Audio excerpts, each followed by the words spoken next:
देखिए बाजार में ना आज जैसे मैं कह रहा हूँ ना चलने का कोई कारण नहीं है। और आज बाजार में अगर आप देखें तो अच्छे संकेतों की मैं तो भूल भी गया, आपने इतने सारे पॉजिटिव संकेत गिनाए थे। मैं दोबारा गिना दूंगा। तो अच्छे संकेतों की हमारे एक तो मैंने अभी डिस्कस कर लिया, उसको डिस्कस नहीं करें, टीसीएस के अच्छे नंबर्स। उसके अलावा क्या है, कच्चा तेल $76 तक फिसला, कल हम 81 तक पहुंच गए थे।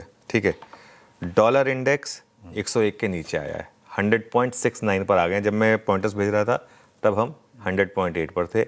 ये एक बहुत बड़ा ग्लोबली रिस्क ऑन या रिस्क ऑफ के लिए होता है, तो वो 100-101 के करीब का वो थ्रेशोल्ड है। कमोडिटीज़ में अच्छी रैली है, तूफानी तो मैं नहीं कहूँगा लेकिन अच्छी रैली है। गोल्ड, सिल्वर, आई थिंक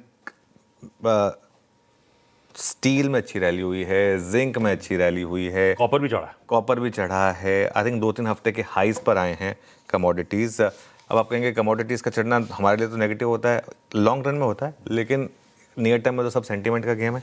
ठीक है, एशियाई मार्केट्स में शानदार तेज़ी है। अगर आप देखें तो पूरी की पूरी एशियन मार्केट जो है वो हरे में सरोबार है एकदम।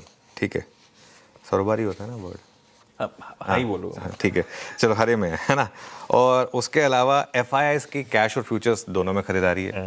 अब आप थोड़ा सा आर्ग्यू कर सकते हैं कि ब्लॉक डील का है, लेकिन जो है वो है, डेटा तो data at the end of the day. ठीक है, पुट कॉल रेशो अभी भी ओवरसोल्ड है। कल की रैली के बावजूद ऐसा नहीं हुआ कि कोई बहुत ज़्यादा ऊपर आ गया, 1 के नीचे है पुट कॉल रेशो, ये एक हमारे लिए बड़ा पॉजिटिव है।